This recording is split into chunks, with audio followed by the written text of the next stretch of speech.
Эх оны төсөв хилцэх болгонд улс төрчид өөрсдийн тарихт ямар нэгэн ажил хийж сонгогчдоос оноо авахын тулд ямар ч зураг төсөлгүй барилгын ажлын хөрөнгийг төсөвт тусгуулдаг. За үүнээс болж хот хөдөөд баригдаж байгаа яг адил барилгууд төсөвт өртгөх нь эрс ялгаатай байгаа юм. За эндээс ямар ч төсвийн төлөвлөлт гэдэг зүйл өнөөдөр төсвийн тухай хуулинд огт байдаггүй нь харагдаж байна.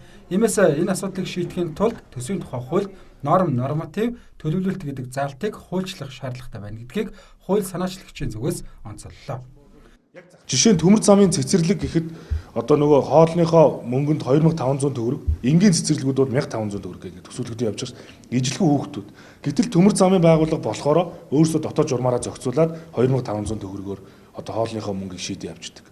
Бид энгийн цэцэрлэг 1500 гэдэг чи юу юм бэ гэхээр төсвийн хуулийн нормативын тусгай өгчих юм бол өнөөдрийн зах зээл дээр одоо бараа бүтээгдэхүүнийх нь үн ямар ханш ямар байна вэ гэдэгтээ дүүцүүлээд нэг нормативтай болцохоор хүүхэд болгон цэцэрлэгтээ бас яг л одоо 2500-аар ч гэдэг юм уу 2000 төгрөгөөр ч гэдэг юм уу одоо хамрагдаад явах боломжтой гэсэн ийм ойлголтыг л энэ төсвийн хуулинд тусгаж өгч байгаа. За мөн улсын хурлын гишүүн уучрал засгийн газрын тухай хуульд нэмэлт өөрчлөлт оруулах тухай хуулийг өргөн мэдүүллээ. За өнөөдөр төрийн байгууллагуудын бүтэц хэд данхаар төрийн байгууллагуудаа төсвөө хэмнэх бус батлагдсан төсөвтөд харуулж бүтэц оронтойгоо нэмдэг асуудал түгээмэл. Тэгвэл засгийн газрын тухай хуульд оруулах нэмэлт өөрчлөлтөөр төсөвт байгууллагуудын бүтэц цалин нэг төвшөнд байлгах зохицуулалт хийгдэх юм байна.